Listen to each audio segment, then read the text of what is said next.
Keep recording. Hello, Mr. Prakash. Hello, Hi, Daniel. hi Redwan, how are you? I'm good. I'm good. We are good here. Very rainy season in Oh, okay. Singapore. We have been hit with a lot of floods this past few days. Yeah, it was a record high for our rainfall yesterday. Excellent. Okay. Okay, so all of the students are here. I think more will be streaming in.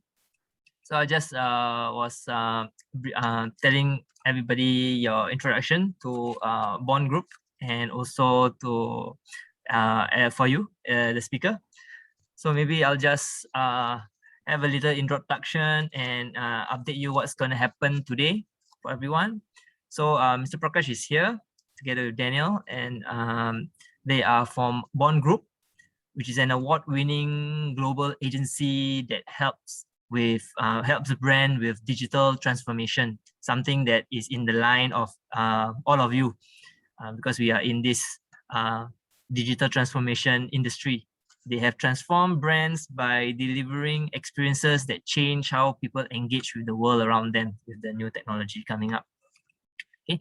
Their vast body of works and clients include industries from aerospace, banking and financial services, fashion, healthcare, retail, and many more. I'm just stating some of them. And you might have come across their work when you see brands from Changi Airport, Nestle, Montblanc, Ford Motoring, and many more. Okay. So the speaker today is Mr. Prakash. So maybe he will help to explain about the company a little bit more. He will give you a lecture about future of customer experience. And we will also be having a Q&A session. So I will post the link onto the chat. Whenever you have any questions, you can just put it up in the Q&A in Mentimeter, and hopefully after the end of the lecture, Mr. Prakash is able to answer all of them. Okay. Okay. Without further ado, Mr. Prakash, go ahead. Yeah, thank you. Thank you, Redwan, and thank you the entire team, and good afternoon to all the participants. I hope the Singapore weather gets better, or for the Singaporeans who prefer rainy days, I hope it stays. Right.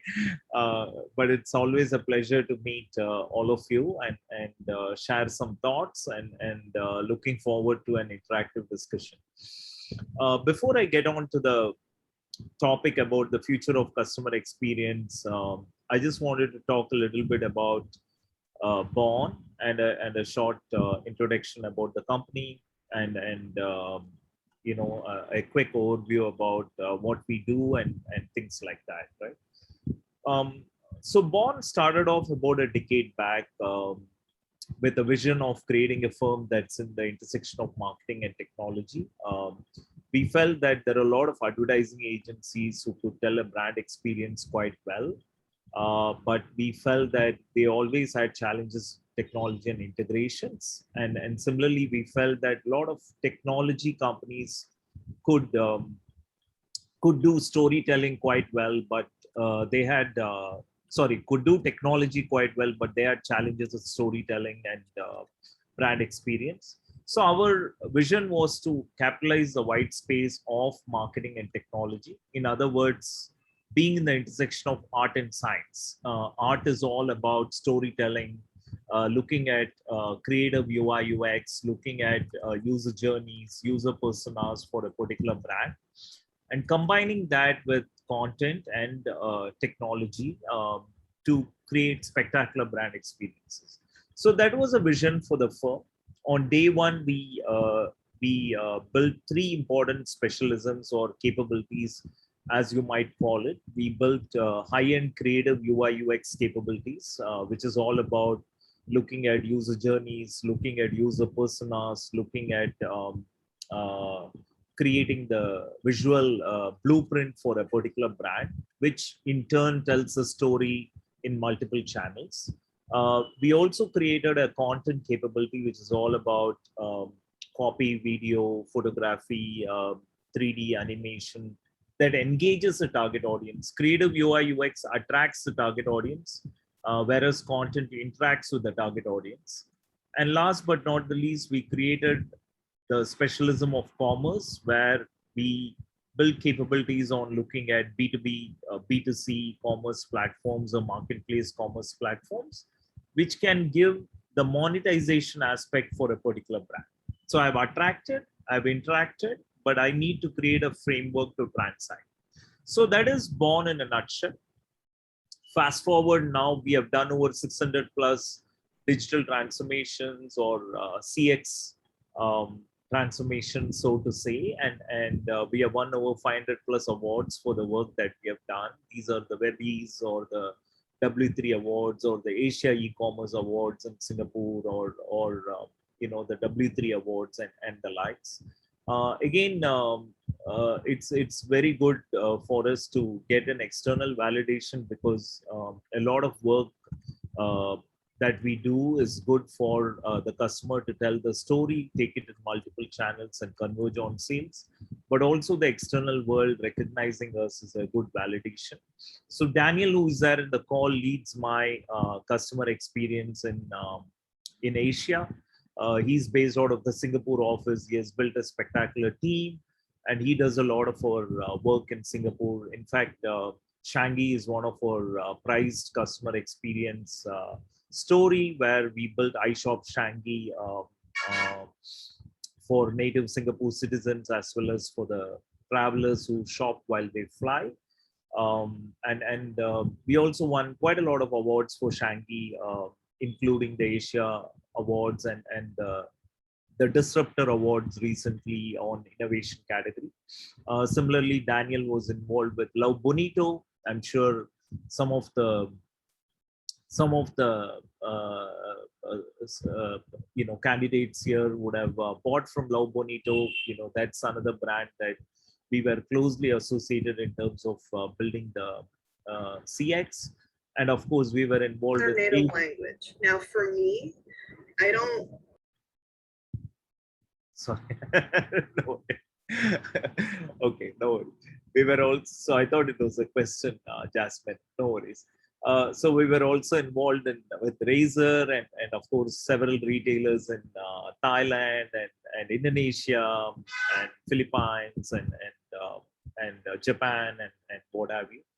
So that's a short introduction about Bond.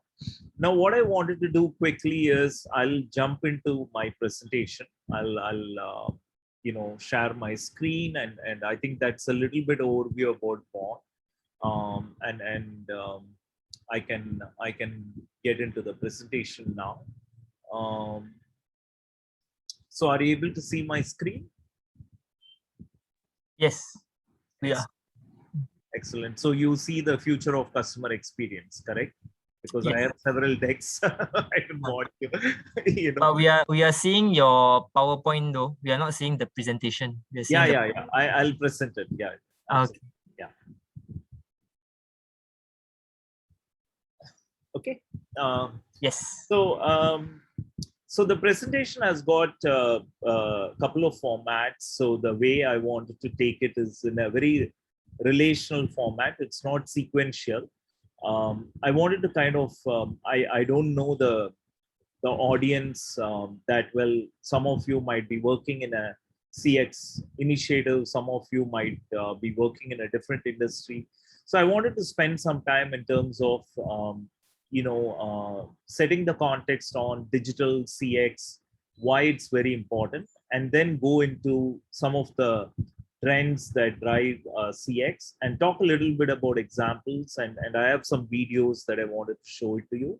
And then we can deep dive into Q&A, because I wanted to be super interactive. Right? So why CX has become a very important parameter in today's world? I think before COVID also, CX was a boardroom agenda, because a lot of consumerism has increased, and a lot of brands approach the B2C or the D2C market, and customer experience today is a boardroom agenda discussion, right? Today, the customer has got so many choices, so there is a lot of clutter, and it's not about unique selling proposition for a particular customer. It's about unique buying proposition, right? Say, take your case as example. If you want to buy a brand, you have several choices. You have choices from the economical choice to the most sophisticated choice, and there's a lot of confusion about what do you want to select and what. So customer experience becomes very critical because you will select the brand which offers the best customer experience.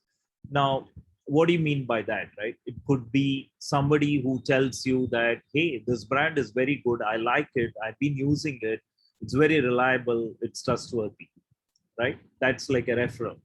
Or you go to the store of a particular brand, and then the store associate treats you very well with a lot of respect, and you get a very pleasant feeling when you go to the store, and you associate that pleasant feeling with the brand.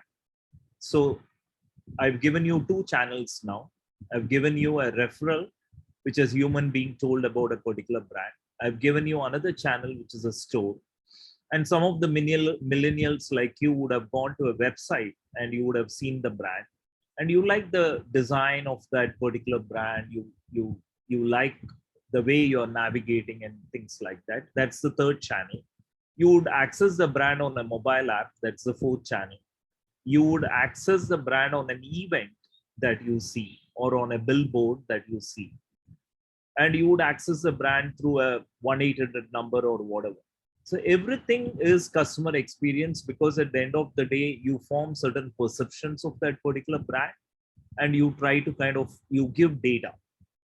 So customer experience today is very complicated because at every channel you need to be consistent. So for marketing people, or for people who are in the user experience space like Daniel, it becomes very tricky because he needs to be consistent for that particular brand in every channel, and he needs to showcase that brand experience quite well.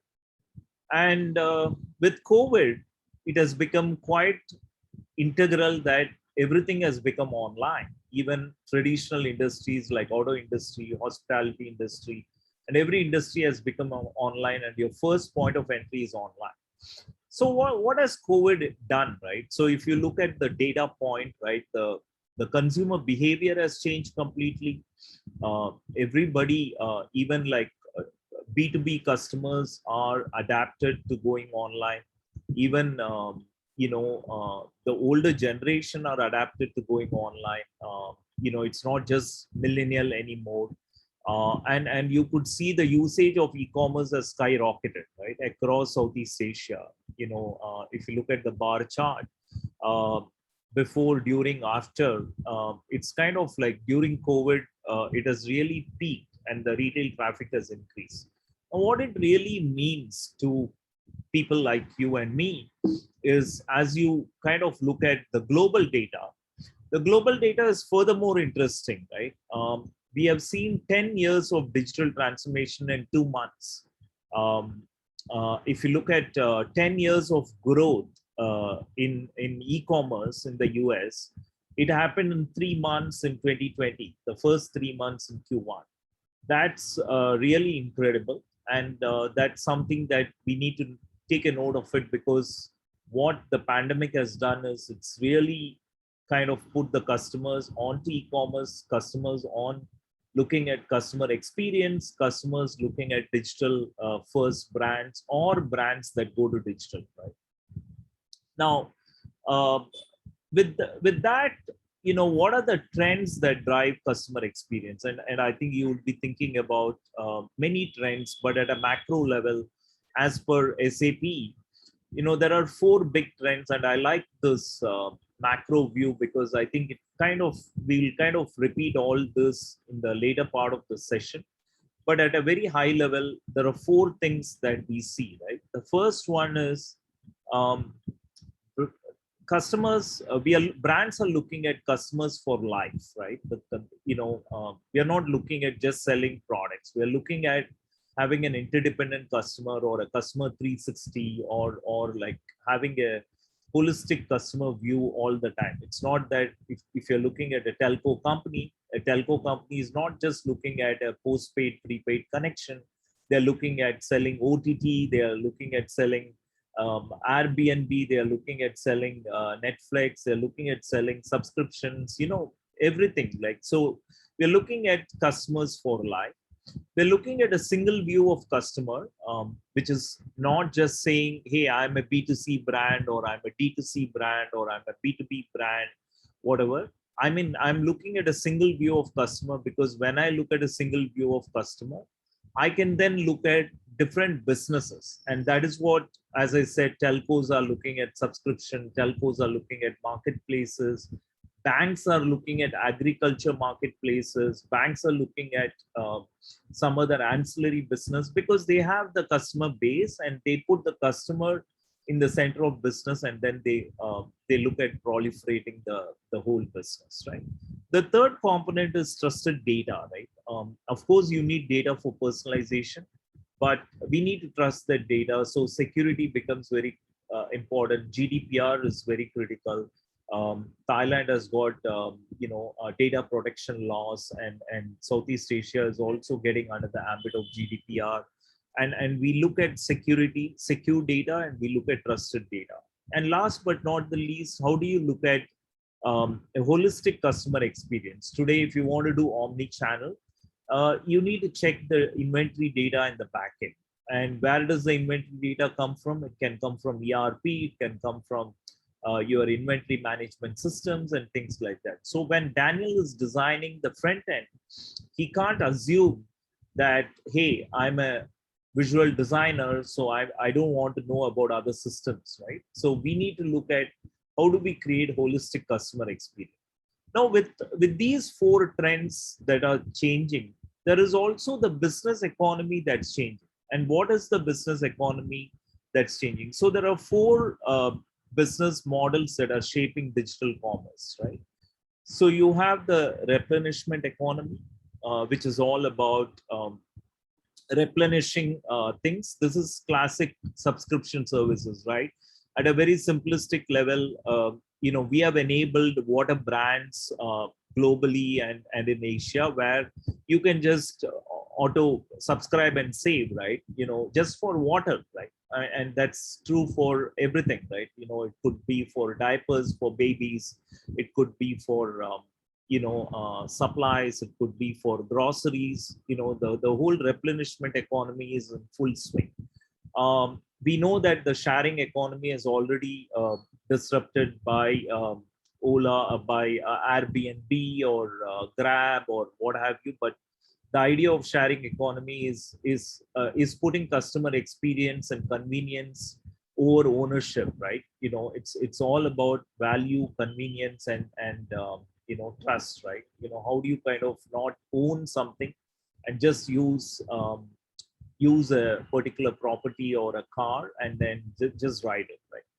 And then you look at personalization economy, which we will be talking about, which is all about looking at curated products that are tailored to individuals, and service economy, which is all about do it for me services, right? Where somebody does the heavy lifting and you just kind of get it done. Right? So when you look at the Jermaine not cute, man. Sorry. No, go ahead, Prakash. Okay, no worries. So when you look at shaping your behavior, or shaping your visual experience, or shaping your work, you got to factor in these four types of economy, and you need to kind of model it in terms of where does the brand fit in. Is it a subscription economy? Is it a sharing economy? Is it a service economy? Is it a personalization economy? And then we look at how do we kind of align with the trends of these types of economies, so that you're much informed and you're able to offer the best engagement model for that particular brand. Right? So that's a little bit of view. And how does the evolution look like, right? The evolution, we know that there are tech companies, there are CX native companies, and there are CX opportunistic companies. And a lot of companies we know started off as a CX native company, like a Zalora is a CX native company in Southeast Asia, whereas Amazon is a CX native company. But then there are tech companies who are becoming a CX opportunistic company. There are traditional offline companies that are becoming a CX opportunist company, right? So we need to kind of see the evolution in terms of how it goes. And how do we look at CX, right? You know, what makes a great CX, right? And I always believe that it's a combination of three things, which is what people will use, to what can be built, and what drives the business. So CX is the intersection of all these three. I'll give you some examples, right? There are certain brands which might be very strong in offline. And let's say there is a nutrition brand in Singapore. They're very strong in offline. They have stores in the airport and across Singapore. And they are going online. And the customer wants to return the product from online to offline. Now, that's the first circle, which is what people will use, which is I want to buy it online and I want to return it in the store that I live in that particular area, right? That's the second circle, which is what people will use and what drives the business. Now, the third circle is what can be built. Can you build this? Now, for building this, you need to integrate the web, the online presence with the store systems, which is a little bit of what do you call tricky situation, because the store will have their own POS, the web will have their own inventory check, and you need to reconcile. It's not very complicated, but you need to be clear how you can build it. And as you increase in scale, you need to look at the feasibility. So the user-centric design is all about the combination of these three things, and not just one thing, right? You're not only looking at what will people use, but it's a combination of how you can merge a very good customer experience on these three foundations. Now, why this has become very important is because of the fact that today customer experience requires many channels and many systems, right? As I said in the beginning of the call, you can actually come from web, mobile, or a what do you call point of sale system in a store. You can also come through a call center, or through an affiliate who does marketing on Google, or you can come through a marketplace like a Lazada or a Zalora, and you can come through the social media, right? So there are about 15 channels that play here. And how do you look at looking at data at these 15 channels, and how do you look at aligning your customer experience with these 15 channels? So we call it as the behavioral experience, right? So the first one is a brand experience, which is what you give as a brand online. But you should also understand the behavioral experience, because the way you behave on a call center will be very different with the way you behave in the store, will be very different with the way you behave on a website to a mobile app, right? And each and every behavior, you give a lot of data. And how do you make sure that you understand the data and you give personalization and curation or recommendation aligned with that data?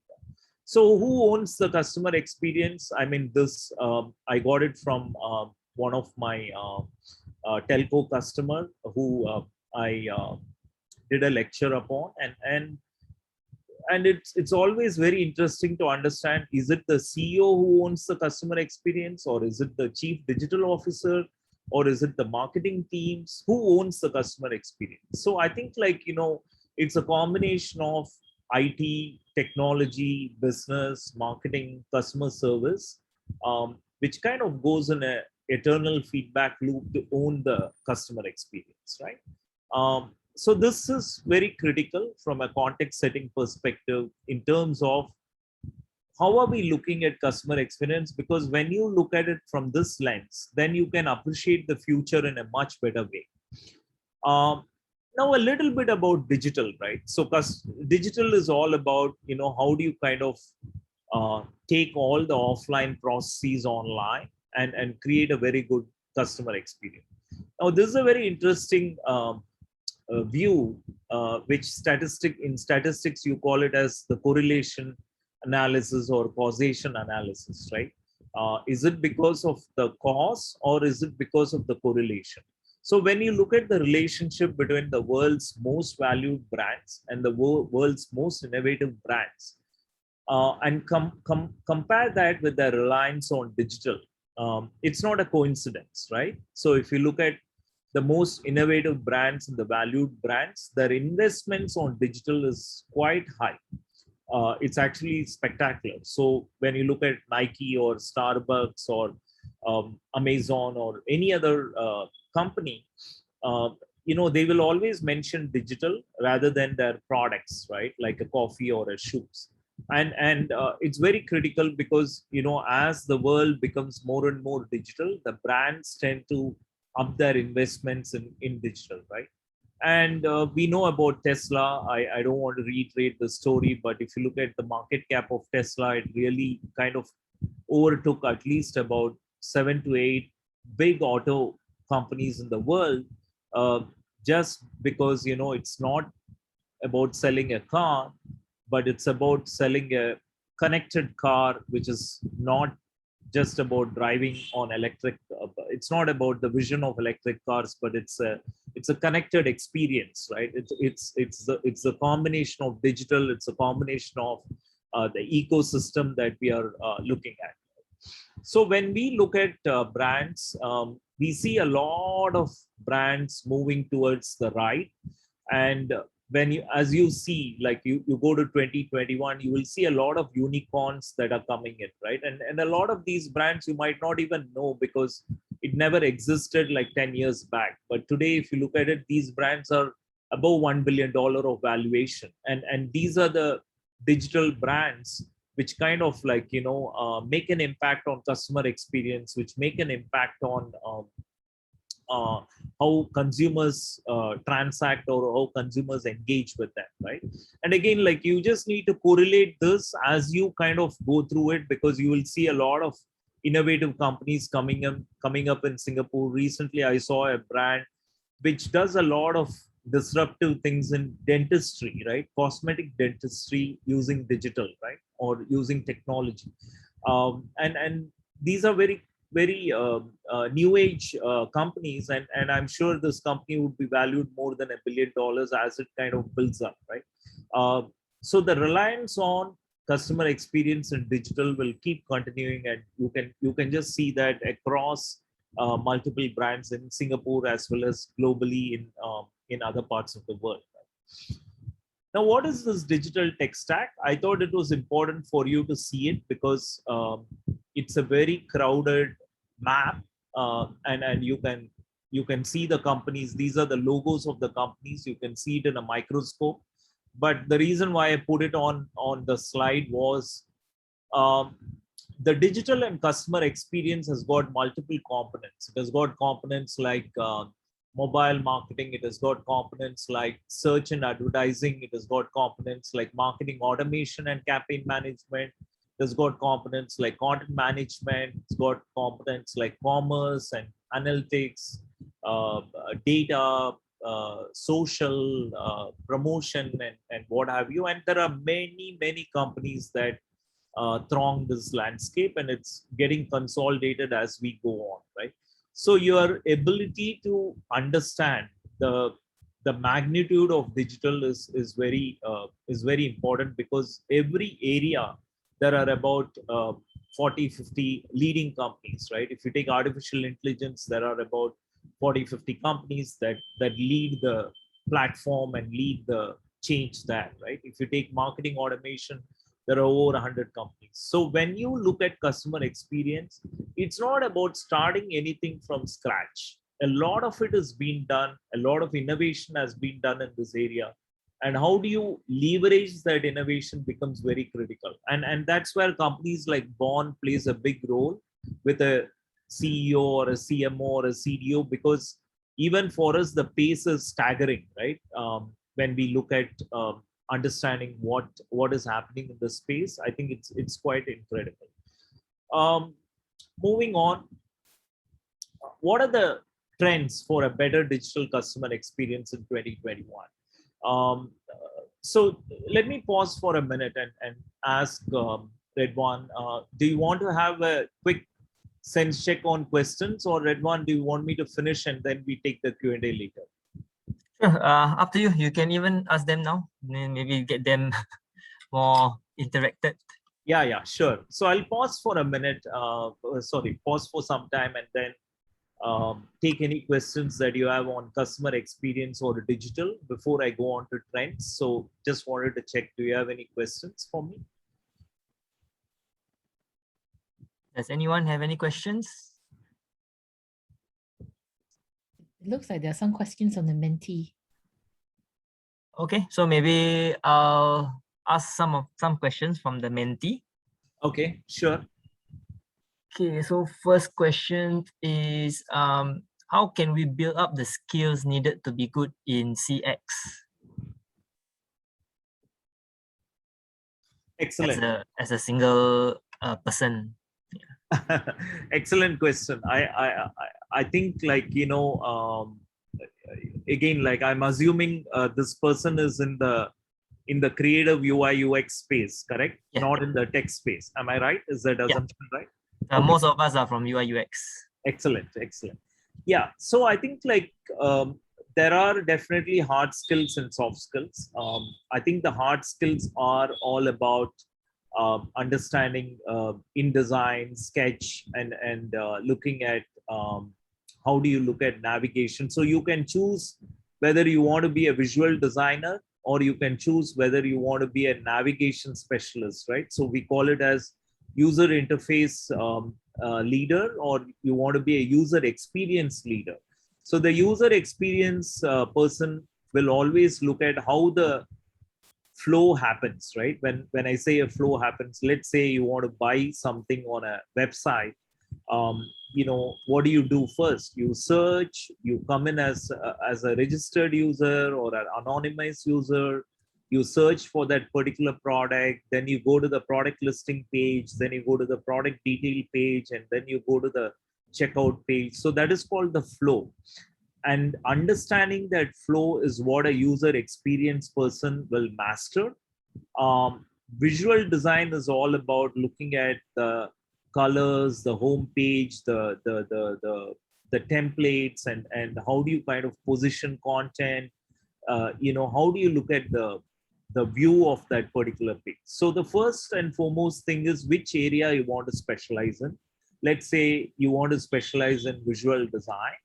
You got to look at the hard skills of what do you call the understanding of sketching, color chemistry, understanding of photography, understanding of videos, how does it play for a particular brand, and things like that.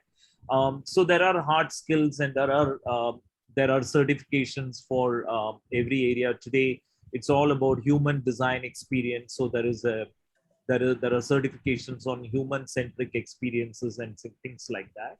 And you can also intern in companies, or get a full-time job in companies like Bond, which is a digital agency where you can sharpen your skills under a good mentor. That is one way. But the second part, which I emphasize a lot, is on the soft skills, which is looking at wearing the hat of a consumer, right? So I'll just go back to this slide, right? So I would emphasize on being a consumer to this person. So you need to look at what are the 20 products that you and your family have bought in the last 2 years. And you can analyze as a consumer why you bought those products, right? And you will understand, maybe, you know, you bought it because your experience was very good online, and you can analyze why that experience was good. Maybe it's because of convenience, it's because of value, it's because of trust, and it's because of wide variety of factors. So I would say you should put yourself as a consumer for a particular brand and start observing. So improve your observation skills and build a point of view. So you can say, if you take grocery, these are the 5 brands that are doing well, and these are the 5 brands that are not doing well. If you take consumer goods, these are the 5 brands that are doing well, and these are the 5 brands that are not doing well.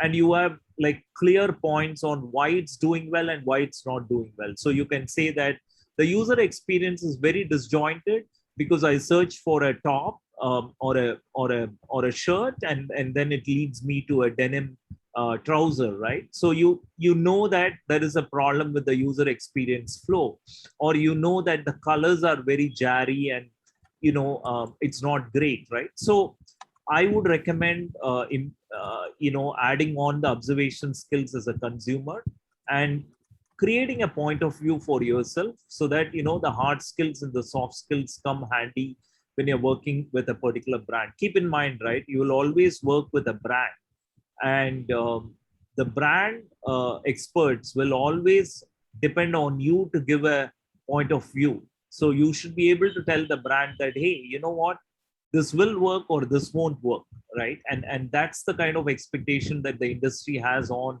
people like you, where you will bring in the outside in perspective. Does it make sense? Yeah, I think that's a good introduction for the students here when they start to go out into the industry. Okay, maybe we continue on with the lecture and the rest of the questions after the lecture. Sure. No worries. So moving on the 12 trends for a better digital consumer experience. So again, like, this is what Bon has observed while we were implementing our brands. I mean, when I say our brands, the brands who have come to Bon. And of course, this is not exhaustive or fully comprehensive. I mean, this is just a snapshot in terms of what we have seen, and of course you can add it to it, right? So the first one that we see is looking at digital transformation, which is very critical for a particular brand from a customer experience perspective. And what do you mean by that, right? Digital transformation is not about creating an e-commerce site or creating a website, but it's about looking at a business transformation, right? So it's looking at the business, looking at the operations, looking at the supply chain, looking at the customer acquisition and retention, and looking at the people in that particular organization. So we have done that for several brands. I just wanted to take Jaspal, which is the #1 retailer in Thailand, whereby we created a digital first agenda for them in terms of, I mean, they have over 300 stores in Thailand, and how do you kind of look at creating a digital mindset or a digital transformation for a particular brand? So we looked at the entire roadmap. We looked at their internal systems. We looked at their business. They had about 16 brands internally, and we looked at how they do the operations and supply chain, because even as a visual designer or a creative person, you need to look at how the operation and supply chain works, because in the fashion industry, it's all about getting a pattern, and that design pattern gets what you call approved, and it gets in the production system, and we use a system called PLM, right? The PLM system kind of takes the pattern and it kind of does the production and it puts in the store. So just to give you a reference, I'm sure you would have shopped Zara. Zara is the world leader in improving the turnaround times, right? So right from the time they invent a design or a pattern, from that pattern to get it on the stores, they take approximately about 28 days or so to get it on the store, which is the fastest amount of time, right? Before even it's kind of before it's even designed, right? They take exactly that amount of days to look at the pattern, approve the design, approve the styling, look at kind of doing manufacturing, sign off the quantities, manufacture in Spain, then they take it across the world in multiple countries and then put it on the store, right? So imagine the speed at which these brands look at, and that is truly digital, that is truly business transformation. And how do they kind of incorporate digital in every step of it, right? Becomes digital transformation, right? So that's the first trend that we see, which is we need to kind of go digital first and improve the operations, improve the supply chain, improve the customer acquisition strategy, improve the people organization that we have, and we need to kind of like look at that. When I say we, I think the brands, right? Not you as audience, but the brands, right? So this is an important trend that we see, and we also see, as along with this trend, there's a lot of emphasis on combining physical and digital, right? So every brand wants to combine physical and digital. So they might have a lot of physical stores, but they want to combine that with the digital strategy that a particular brand have. So I've kept on referring the earlier part of the lecture, right? So you might want to buy online, and then you want to go to the store and return it, or you want to exchange, or you want to kind of try it on, and things like that. So this whole phygital, or the physical plus digital roadmap becomes super critical as you kind of go through the value chain, right? So that is the first trend that we see in terms of digital plus physical, which is phygital. The second one is, how do you look at loyalty and retention, right? Today we have a lot of active customers, and we have a lot of passive customers. Passive customers are customers who kind of come in and they kind of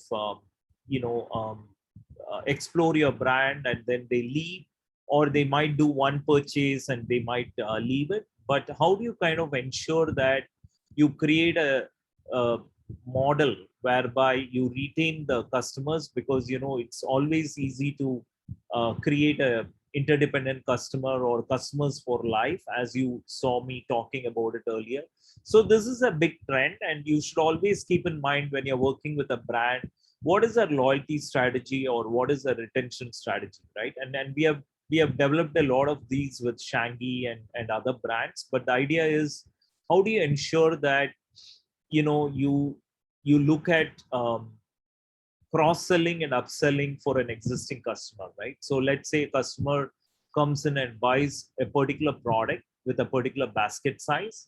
How do you ensure that the basket size improves, and we are able to kind of add on multiple products as the customer comes back, or you have a loyalty card and things like that. I know that in the case of Shangi, some of you would have purchased in the airport, or would be purchasing, you have something called a Shangi card or the rewards card, and you could see the integration of the rewards card with the mobile app. And we are also kind of Shangi is looking at revamping this whole loyalty ecosystem by itself, because today it's in multiple systems. But the idea is, how do you kind of create an interconnected customer experience, right? So this is a big trend. The third trend is, how do you kind of look at being environmentally conscious, right? Because being sustainable is very critical, and more so in today's world, because purpose marketing has become quite important, and how are brands becoming aligning in purpose marketing. Because as you explore being a consumer, you would always recommend a brand which has got a stronger purpose than a brand that's very transactional, right? And I saw like Razer CEO in the social media talking about building a sustainable model for Razer, and Razer is our customer. We launched them in 21 countries and things like that. But the idea is, how do you look at sustainability as a model? Of course, there are transactional elements to it, like a donation when you buy a product with that particular brand, or actually parking a percentage of their revenue to a sustainable cause like education, women empowerment, or whatever. So we have several brands like Sharaf DG, Razer, Anita Dongre, and all these brands are leading from a purpose-driven model. And how do you design for that particular brand, right? So you will see in the screen, there needs to be some call to action in terms of that particular purpose. It could be a donation, it could be like signing up for a cause, it could be anything, right? So purpose-driven marketing becomes very critical as an important trend. And if you don't see that in a particular brand, you could build that particular point of view also as you kind of work with multiple brands, right? The next one is safety and reassurance. I think this is a new trend that has come post COVID and during COVID. How do you look at contactless delivery? How do you look at safety measures? And this is also very important because today, when you look at omni-channel, and you could see in the right hand side of the screen, if I buy online and if I try to return it, are you opting for a contactless return, right? Or are you opting for a contactless delivery, right? And what type of safety measures are you taking in the store? And some of you know that Love Bonito has taken a lot of safety measures in terms of the stores that they operate upon, and how do they showcase that information online, right? So safety and reassurance becomes very critical. Puma is one of our customers, and Puma has done a lot of rejig around the physical store itself. And a lot of brands are re-architecting their physical stores to look at social distancing, to look at contactless payment, to look at safety measures. And all of these have an impact in what you do as a user experience designer or as a budding UI UX person, professional, because you might need to factor that when you design a particular digital platform or a particular website, because this becomes very critical, incorporating what is happening in the store and what type of information that you would want to pass it on to the customers, right? So that's the trend on safety and reassurance. The next one is artificial intelligence. I'm sure a lot of you would have heard this term. Some of you would have heard it, but unclear about what it means. Artificial intelligence is nothing but using data and machine learning algorithms to create insights, create recommendations, to create faster time to market or faster curation of a particular brand. So it could be as simple as a chat bot, which looks at, what do you want, and kind of gives you, or it could be as complex as a very complicated recommendation algorithm, or in healthcare where Google is looking into the eye and then figuring out whether you'll have a cardiac arrest or not. So artificial intelligence is very, very in thing right now. And as a user experience professional, you should know about artificial intelligence, because at the end of the day, when you are designing, you need to understand whether you want to design for a chatbot, you want to design for a recommendation engine, you want to design for a insight-driven model or a curated model, and things like that, because those are very pertinent questions in today's world, right? So I had a short video about it, but I'll just quickly talk a little bit about data. So if you look at artificial intelligence, where does it improve, right? If you look at fashion, a lot of times artificial intelligence improves revenue. Zara is a great example. They have done a lot of investments in machine learning, artificial intelligence, buying behavior data, so that they have very clear recommendation engine based on your buyer behavior, your preferences, the way you do things, and stuff like that, right? So I have I thought, I'll be speaking a lot, so I thought I'll take some videos. So this is a video which is completely unrelated to what we do, but it's how do you look at artificial intelligence in healthcare, for example. And again, the concept of all these content or lecture is you should be able to connect the dots in terms of what's happening in other industry and how you can correlate to the industry that you're doing, and how you can understand it, right? So this is a very short video, so let me play it, and you'll get a very good view about it, right?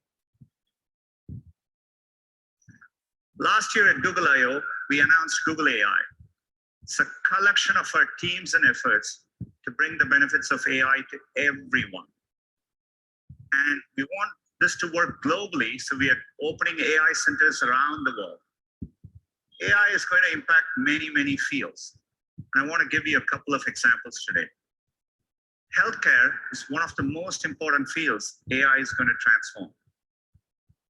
Last year, we announced our work on diabetic retinopathy. It's a leading cause of blindness, and we use deep learning to help doctors diagnose it earlier. And we've been running field trials since then at Aravind and Sankara hospitals in India, and the field trials are going really well. We are bringing expert diagnosis to places where trained doctors are scarce. It turned out, using the same retinal scans, there were things which humans quite didn't know to look for, but our AI systems offered more insights. Your same eye scan turns out holds information with which we can predict the 5-year risk of you having an adverse cardiovascular event, heart attack or strokes. So to me, the interesting thing is that, more than what doctors could find in these eye scans, the machine learning systems offer newer insights. This could be the basis for a new non-invasive way to detect cardiovascular risk. And we just published the research, and we are going to be working to bring this to field trials with our partners. Another area where AI can help is to actually help doctors predict medical events. Turns out doctors have a lot of difficult decisions to make, and for them, getting advance notice, say 24 to 48 hours before a patient is likely to get very sick, has a tremendous difference in the outcome. And so we have put our machine learning systems to work. We've been working with our partners using de-identified medical records. And it turns out if you go and analyze over 100,000 data points per patient, more than any single doctor could analyze, we can actually quantitatively predict the chance of readmission 24 to 48 hours before, earlier than traditional methods. It gives doctors more time to act. We are publishing our paper on this later today, and we are looking forward to partnering with hospitals and medical institutions.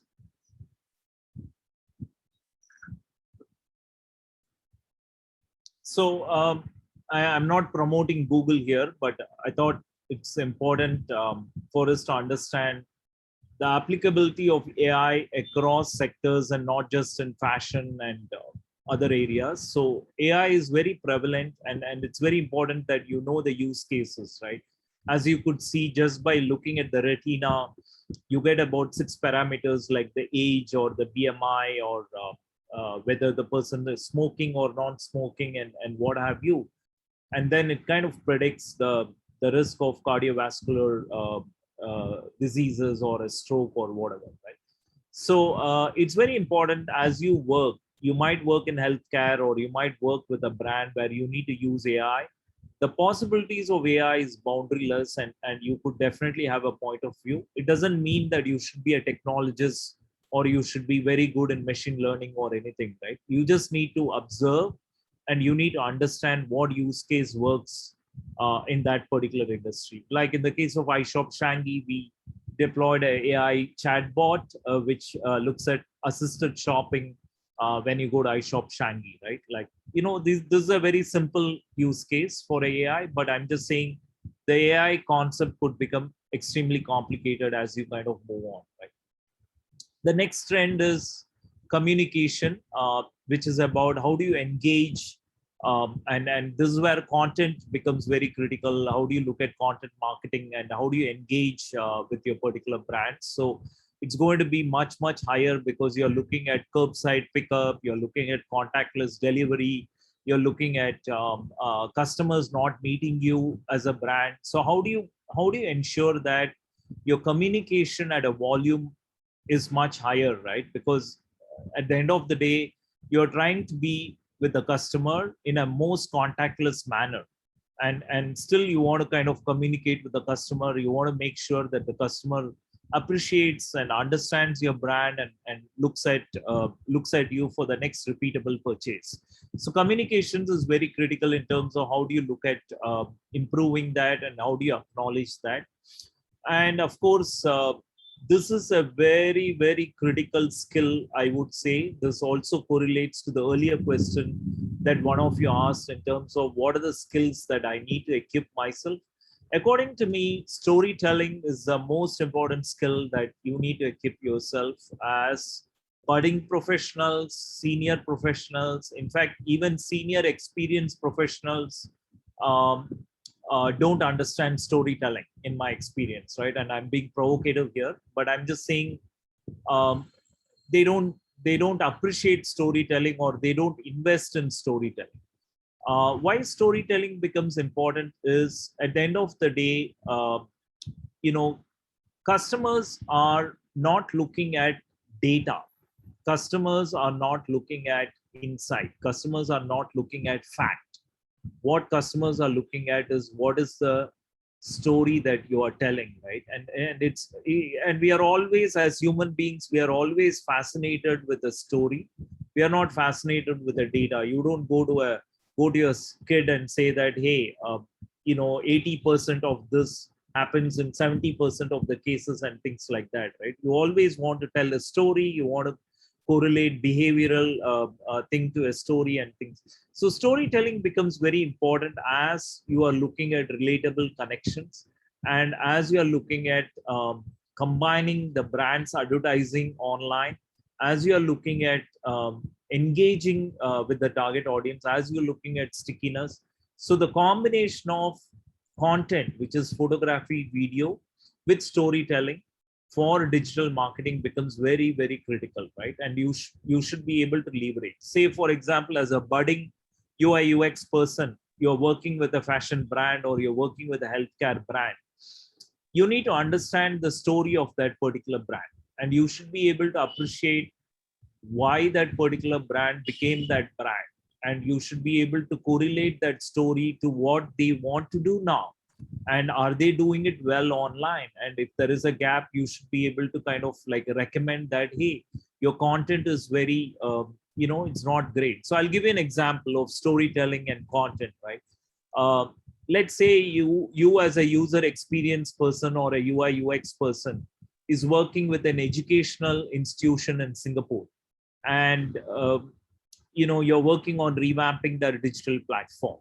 And when you're doing that, your emphasis should be on the heritage of that institute, the lineage of that institute, and also about content. Let's say if the institute is all about humanities, arts and sciences, there should be no grammatical mistake on the content, right? I've seen sometimes educational institutes websites have grammatical mistakes, right?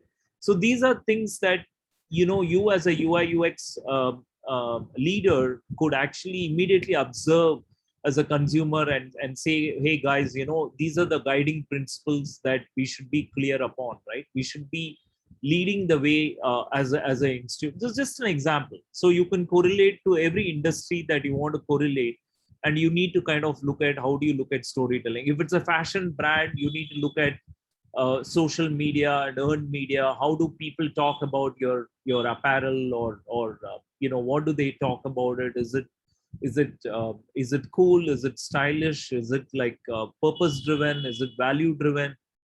So all these things the brands need to look at, creating relatable connections, right? So storytelling becomes very critical. And there are many examples, but this is just one example of a particular product where you could just take the product and say it's $25, or you could talk about the product, why that product is very good, and why you need to use it. What are the ingredients that go into that particular product? What do customers talk about it? And a short video about using that product. So you're combining elements of content like video, photography, copy, information, and you are creating a story on that particular brand. So that's always important when you are looking at positioning a particular brand, right? So that's on that. I just wanted to show you a little bit of video. We created a um, actually that's a different video on clienteling app. So this is just an advertisement of Volkswagen, which I actually like. There are many advertisements that you might like, but you can look at the storytelling and you can actually correlate how the product has taken emotions as a key parameter and kind of combine that, right? And we have many examples, but I thought it's important to break the monotony of my voice, and you can you can look at storytelling here. By the way, for the record, I'm not promoting this brand. This is just examples. Okay.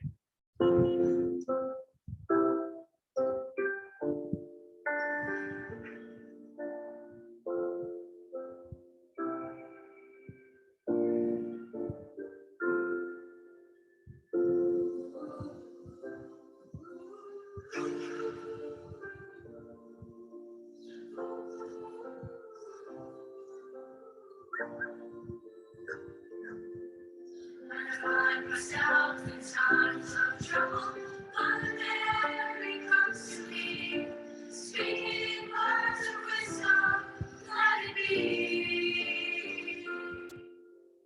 In my hour of darkness, she is standing right in front of me, speaking words of wisdom, let it be. Let it be, let it be, let it be, let it be. There will be a answer, let it be. Let it be, let it be, let it be, oh, let it be. There will be an answer, let it be.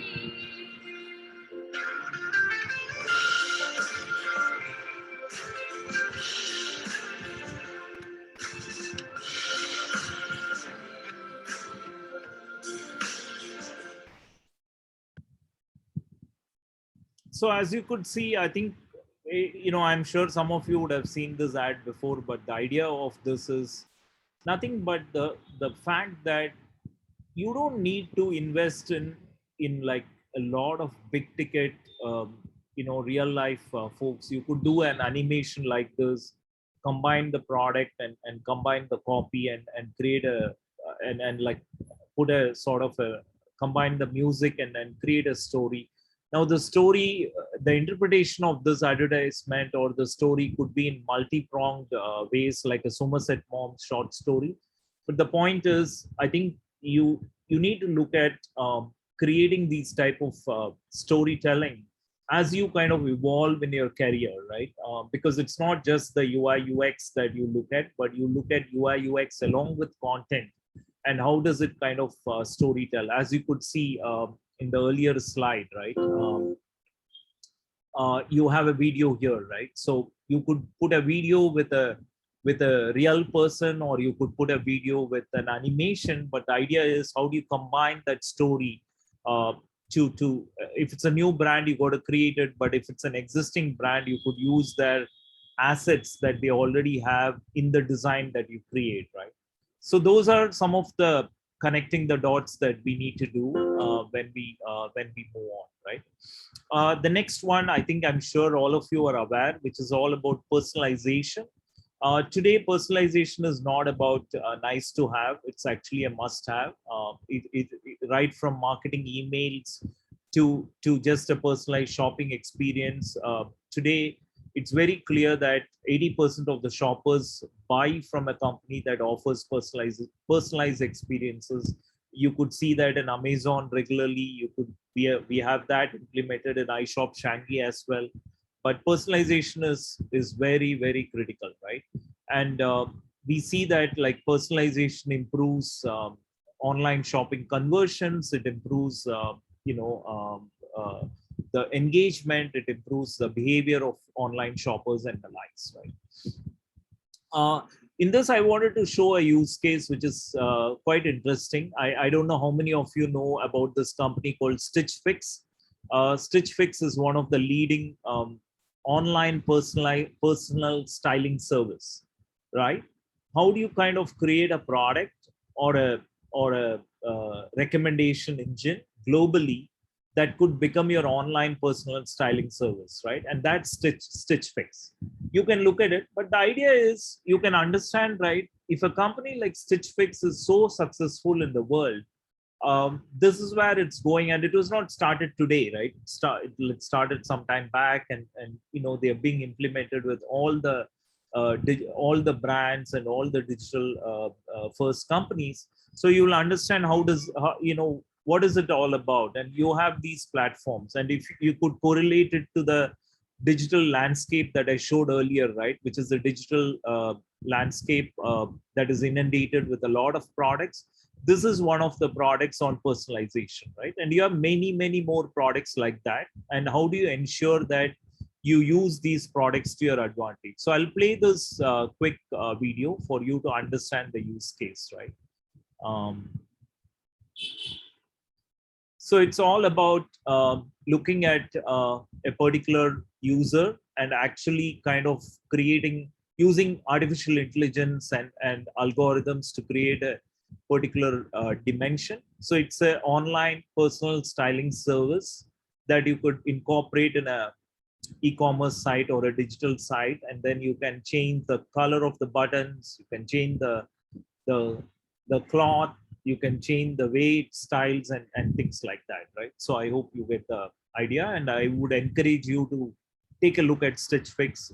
It's one of the leading online personal styling service, right?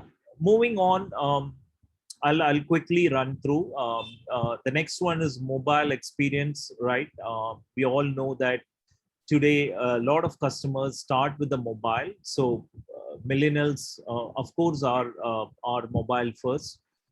So mobile experience and responsive design is very critical. And as UI UX professionals, I think gone are the days when you start with a desktop design, right? Like you should always start with the mobile design and then move it to desktop, rather than the other way where you start with the desktop, go to iPad and then go to mobile, right? So you start with mobile, then go to iPad and then go to desktop, right? So that's how you need to look at it. So your know-how on how do you kind of look at multiple form factors, multiple devices becomes very critical, and how does design vary in all these form factors becomes very critical, right? Yeah, we have several statistics in terms of how mobile checkout has evolved, and how does it kind of move forward. The next one is analytics. Again, this is an important trend where again, this is a skill that I would request all of you to build upon as you are kind of progressing in your career. A lot of times, artistic people think that I am far away from the data. Creative people think that, hey, data can be taken by other people, but my role is to kind of do spectacular design and kind of do this for a particular brand, right? My only request is don't compartmentalize your role or function. Analytics is a very critical skill that you need to understand, because today entire digital runs on analytics, right? Analytics and data. So you need to understand, let's say you have built 5 e-commerce sites. So you need to understand how the site is doing. Or let's say you are building a digital platform, you need to understand what the current platform is getting. Let's say the old platform or the earlier platform is getting, right? So that after you have built it, has your design created an impact? Let's say you're working on a brand where they already have an existing e-commerce site or a website, and that website gets about a million visitors, for example, and the conversion rate is about 5%. Now that brand comes to you, and you as a UI UX professional, do a splendid job of revamping that, and you launch it, and the first 3 months, the number of the visitors is still 1 million, right? And the conversion rate is still 5%.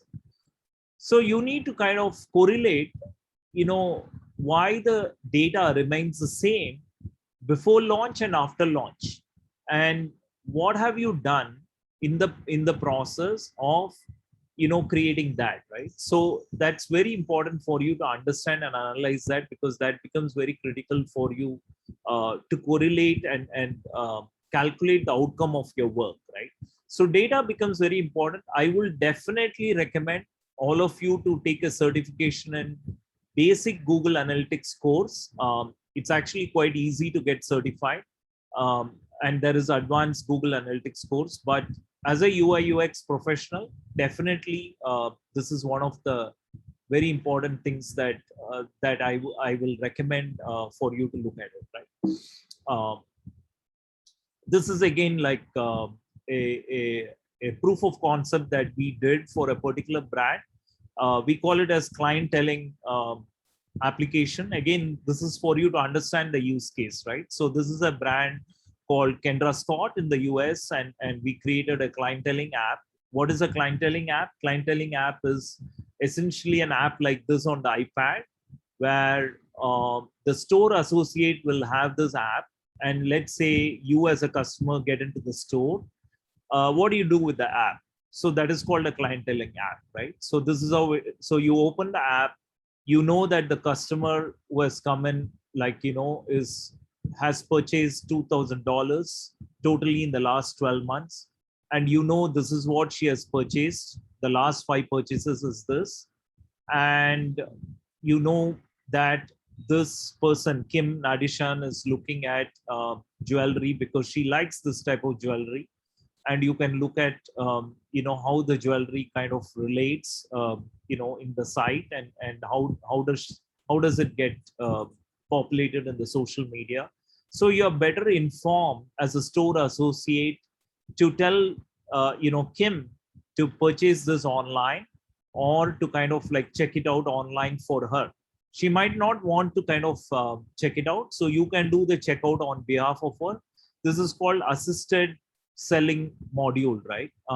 When I say assisted selling module, it's not that Kim cannot purchase it, but Kim just, comes to the store. She likes the particular necklace, but the other variant is not there, but it's there in the online site. And about Kim's purchase behavior because of data and analytics. And that's incorporated when you started the whole iPad app. And then you are better informed to service Kim, right? So this is just another way of looking at data and kind of creating spectacular customer experience, right? Moving on, we talked a lot about personalization. We talked a lot about recommendation. And we also initially talked about the macro trends about data management. So data management is non-negotiable, and I'm sure you're all aware. But as a UI UX person, you should know a little bit about GDPR. So you should learn what is GDPR, what is Global Data Protection Privacy Act, what does the act talk about it, just a high level. You don't need to be a PhD on it, but you should know that when you're building websites, you should know that you can't give customer data to others. So you should be responsible when you're designing these sites, because the customer data management is non-negotiable. You can't have customer data to be put outside, right? Let's say you as a customer, your data cannot be visible to others, right? So building trust is very critical, and awareness of data management becomes very critical. Awareness of the laws are very important, right? So this is a little bit about how consumers look at brands who are protecting data, and how does data exchange become very critical, right? Last but not the least, cross-functional team collaboration is very important. I know that as UI UX professional, you always need to work with not just your team of people, but you need to work with engineers, you need to work with technology specialists, you need to work with project managers and the likes. So developing empathy and developing understanding of different functions becomes very critical, because somebody working in the engineering side might not appreciate somebody working in the visual design side. Similarly, somebody working in the visual design side will not appreciate what is happening in the engineering side. So understanding that collaboration is very critical, and it's a very important skill, right? You know, as you kind of grow up, this is a skill that will define your career, because you can't design something in an isolated manner. You need to work with different groups of people. You need to kind of make sure that you work with large cross-functional teams, and your ability to manage that becomes very critical, right? So that's that's all I had. And just for you to have a little bit of funny moment, I thought Calvin and Hobbes is very important for us to have some sanity. So I'm ready to take any questions other than human existence. Okay, thank you, Prakash, for the insightful lecture. All right, anyone, do you have any questions? I see some questions in the Mentimeter, so maybe I'll just flash it out. But before that, anyone has anything to say or to ask?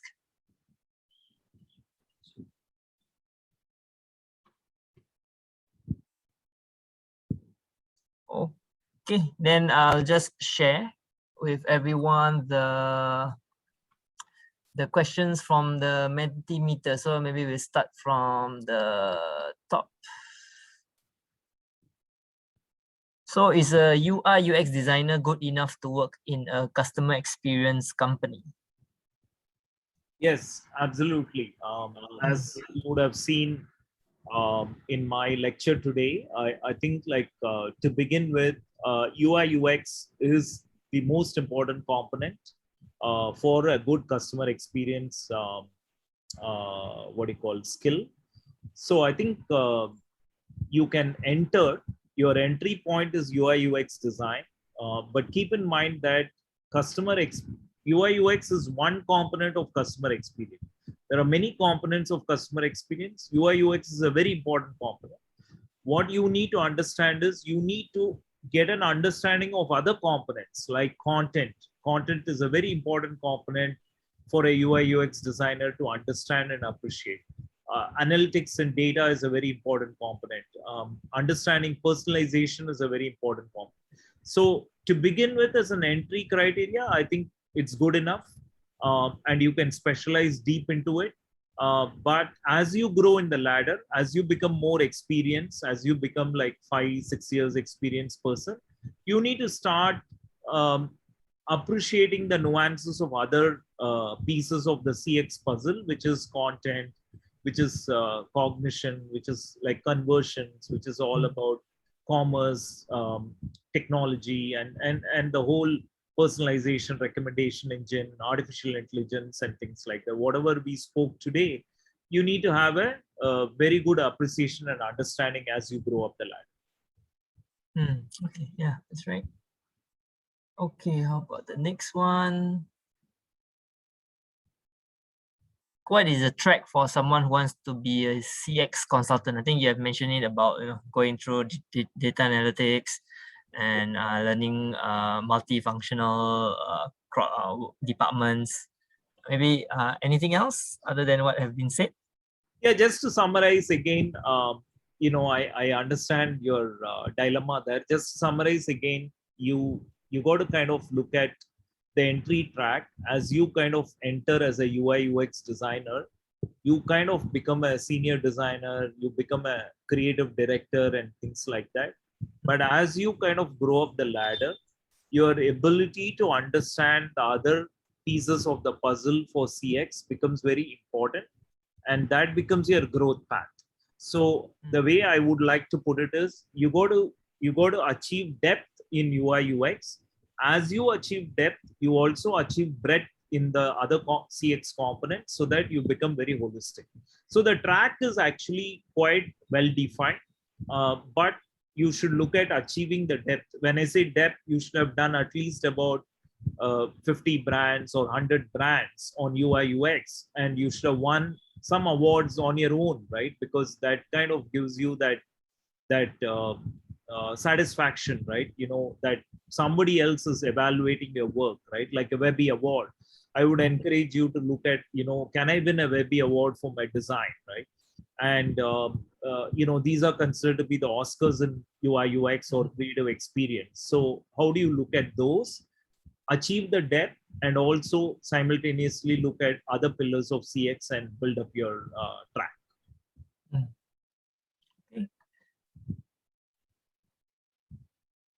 What would change about customer experience if COVID were to become endemic? Okay, very No human connection. yeah, exactly. Replaces human connection. Exactly. Very good question. I think I don't want it to happen, so but I think it's a good question. So I think whatever we are doing today will increase by 10x, right? We'll have more social distancing, we'll have more teleconferencing calls, and we'll try to use more technology to enhance customer experience. But I think the key would be, how do you kind of do contactless attraction, contactless interaction, contactless transaction, right? So and contactless reaction. So at every part of the experience of attract, interact, transact, and react, it will be contactless. So definitely the change will happen, and I'm even seeing that today, right? Like today, if you go for vacations or if you go for holidays, the number of people are very low, and hospitality sector is literally at 30%, 40%, or 20%, and it is already becoming contactless. Right? So Yeah. I think the customer experience will change appropriately in terms of servicing in a contactless manner, right? How do you service in a contactless manner? So Okay, interesting. Yeah, hopefully it doesn't come to that. But, yes, exactly. While I'm answering, I'm also thinking that it should not come, right? Okay, maybe a few more questions. As we progress, actually customer on experience. the sorry, Redwan, on the earlier question, right? You can look at even this lecture. See, if it was not for COVID, I used to be in Singapore literally every week. If not for COVID, I would have been physically there in your lecture, in your premises, and it would not be contactless. But we are doing contactless lecture. Right? We are already changing, right? We are already kind of changed as human beings, right? Like what Darwin says, right? It's all about adapting to the change, right? The evolution. So it's changing already. Yeah. And these guys will be the future inventors for our changing world. Yes, changing climate. Absolutely. Okay, so maybe two more questions. As we progress, customer experience trends will change. Are there any significant trends that stays the same way that we should take note of? See, the core principles of storytelling, content marketing, personalization will stay. I don't think so that's going to change for a long period of time, because we are always used to storytelling. We are always used to the service economy, and we are always used to pampering. So we need that at a regular basis, right? Let's say, buy one get one free, or getting the product to our doorstep, or getting a service to our doorstep, and recommending what we need depending on the budget, and all those things will remain the same, right? I think the trends that will take a leapfrog would be, your artificial intelligence, your data layer, and the connected experiences. The connected experiences will change. Today, if you 5 years down the line, you will see a lot more connected experience than what you have today, right? Like you will have Internet of Things dictating everything as a part of your house. You'll have connected cars. You'll have a lot of things will become very connected, right? But the core fundamental will be the same, which is storytelling, content marketing, your personalization, your analytics and recommendation. All those things will be the same. It will never change. Thank you. Okay, maybe one last question. There are times where ideas does not produce result. That was conceptualized over time. Have you experienced such scenario, and how do you approach this matter? Any Yeah. ideas that didn't Yeah, produce yeah. the right It's results? it's an excellent question. Actually, it's a wonderful. I know whoever has asked this, kudos to you. It's a great question. See, I think like I'll answer it in 2-3 parts, right? See, the world likes to celebrate success. Uh, uh, Generally, companies don't celebrate failure, right? But I feel that failure is celebrating failure is very critical, right? And ideas not producing results is a norm today, right? Like, because we are living in the digital world, and I always say that it's not about the one thing that will succeed, but it's about several things that will fail. Because you need to always have a culture whereby you have ideas that does not produce results, and that is where the company becomes very successful. So one example I could give you, which is a very common example, although there are many reactions about this company, but what I like, because every company has got good things and bad things, and we should only look at the good things, right? If you look at Amazon, um, this is a company where ideas has not produced results, but they have always produced ideas. And you will see that the Fire phone, which is an idea, they spent over $170 million on that idea. It was a failure. Amazon is the only company that invests 12% of their revenues on R&D, and the typical retail industry spends about 2%. You can understand the gap. Amazon spends about 12%, right? So I would say it depends on the company. If the company has got that culture, um, I won't I won't beautify it as innovation culture, but I'm just saying company has a culture of tinkering, right? You have an idea, let's experiment it and tinker it, and okay, if it works, great. If it doesn't work, it's okay.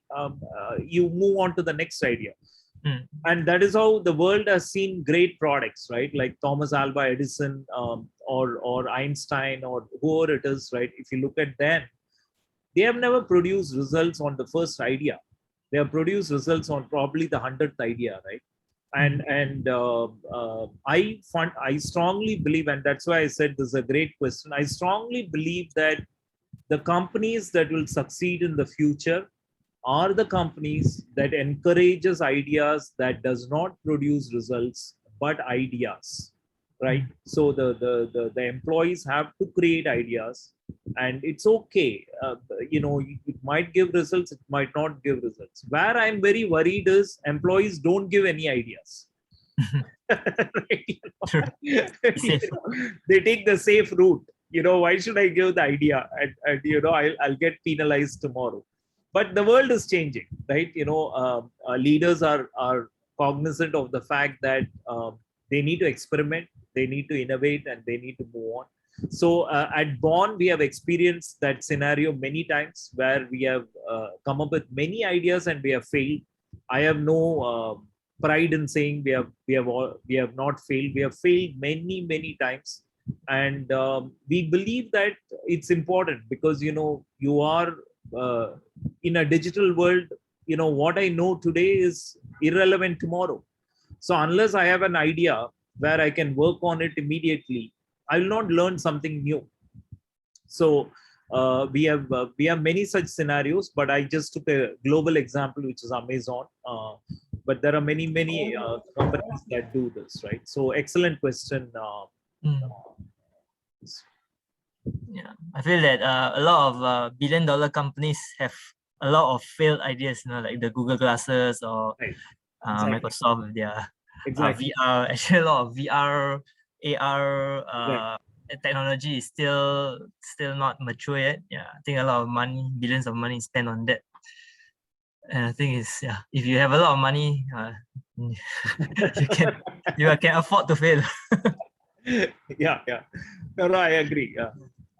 Okay. Are there any more questions from the floor? If not, I just have one last question. This is for everybody.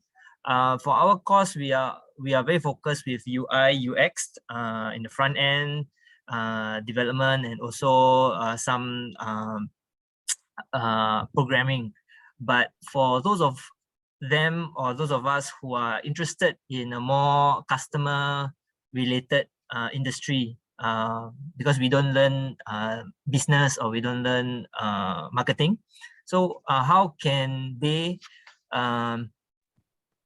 take a step at finding out and learning while they are still studying in the course, so that when they graduate, it'll be a good transition for them to go into customer related business?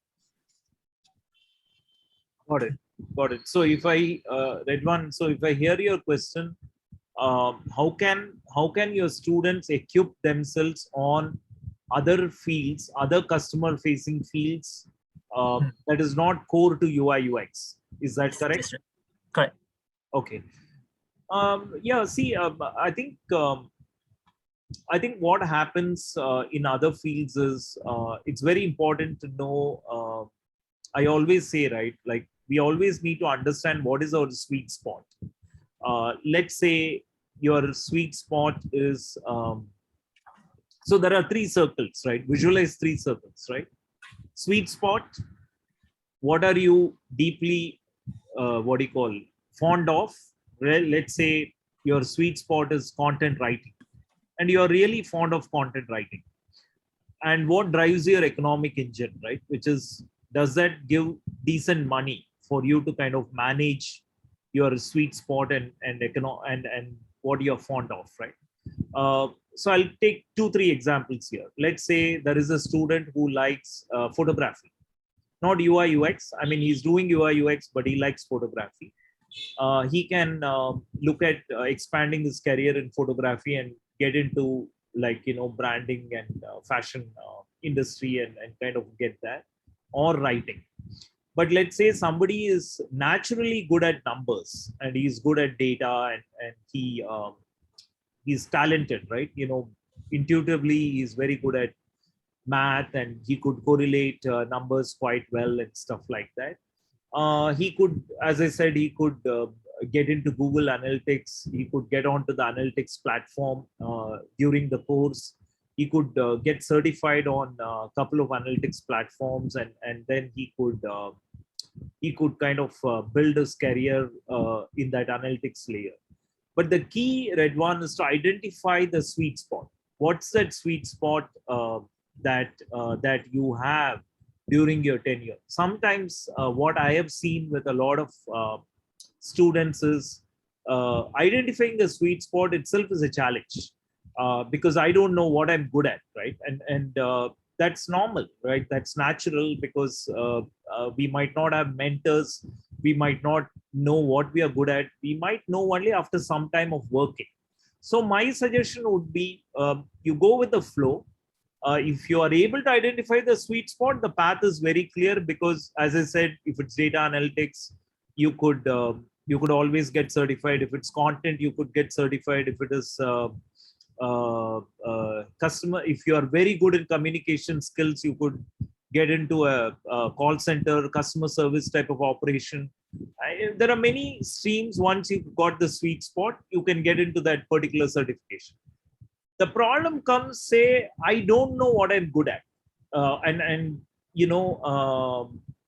that is natural. So don't think you're unique there. A lot of people don't know what they're good at, which is perfectly fair, which is okay.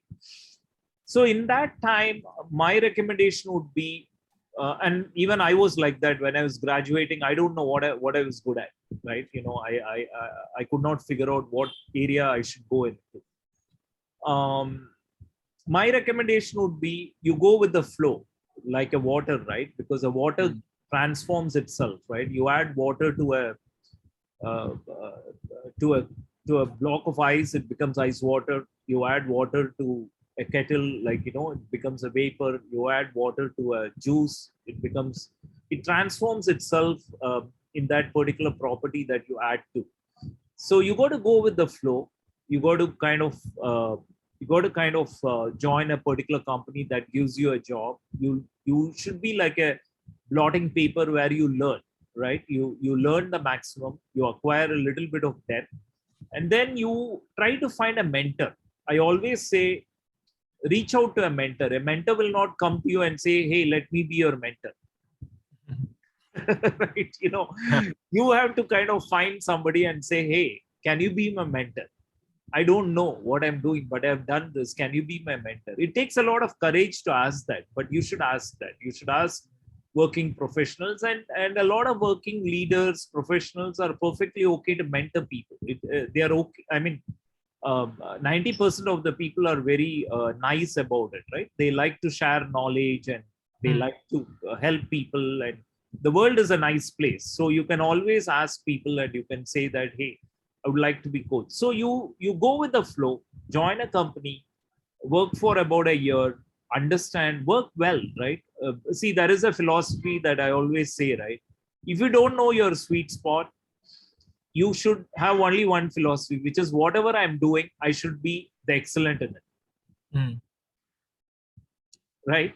Yeah. It's okay. You will automatically get your sweet spot. But if your sweet spot is to be excellent in whatever you do, then that itself is your philosophy. Then you can build that philosophy as you go on, right? You don't need to be figuring out what is your philosophy, right? So try, when you're working in the first year or in the second year or in the third year, try to build that philosophy, which is be very good at your work. No distractions. Just be very, very focused on your work. Then along the way, try to find a mentor. Then along the way, try to find what is your sweet spot. What are you good at? Are you good at communication? Are you good at persuasion? Are you good at collaboration? Are you good at data? Are you good at attention to detail? Are you good at combining multiple things? Are you good at amazing design? Are you good at, so you will be able to kind of correlate, okay, I'm good at these 4-5 areas. Then, you will get some clarity. Okay, the picture is coming through, right? Hey, this is an area that, then you can validate with a mentor. Sorry, not even a mentor. You can validate with somebody who has been there, done that, right? And then you can course correct accordingly. I know it's an unstructured answer, but it's a practical answer. Yeah. Something they have to expect. Yeah, correct. Okay. All right. Any more questions? If not, I think we should end here. Thank you so much, Prakash, for the lecture. Interesting new topic to them, customer experience. We have done a little bit of customer journey mapping, that, yeah. But to see especially the trends, the future trends of customer experience, something like about retaining customers or reassuring customers, especially storytelling, and knowing that we should learn a bit about GDPR is good for them to expect what to expect in the future. Yeah, something for us also, for the lecturers to read about more, and we can also teach them along the way, or at least inspires them to look forward to the future of their industry. Great. Good to hear that. Thank you, Redwan. Thank you, everyone, for an engaging discussion, and the questions were phenomenal. And looking forward to being in touch. And always feel free to email us for anything or write to us, and happy to clarify. So now let's move on to the next. Hi, Prakash. I just want to say thank you for all your time. It's been great to hear, your insights, and also we'd like to extend our thanks also to the Bond Group as well, for all the time they have spent, in nurturing our learners, in to expect what is going on in the industry. Thank you so much. Sure. Thank you, Chris. So much, everyone. Thank you, Daniel. Thank you, Prakash. Thank you, everyone, for Bond Group, and thank you, everybody else, for joining in. So you may leave and continue working on your studio projects. Sure. Take care and To see you again. Yeah, happy rains. Thank you. Thank you. Sure. See Thank then. you. Thank you. Bye. Bye. Bye. Thank you. Bye. Everyone. Thank you. Thank you. Bye-bye. Thank you. Okay, we're heading to the Bye-bye. other side. Yeah, now we go to town hall. Hi, Celine. Wow. You see, Zerlene's here. Yeah, there. Can you see her? With a nice crop hair. Never see. I'm on my phone attending 3 meetings at the same time. Celine, you want to join town hall? Not? Town hall? No. I have my own town hall. No. Hey, Hi, Zerlene, how's it going? hello. Hi. Hey, stop sharing.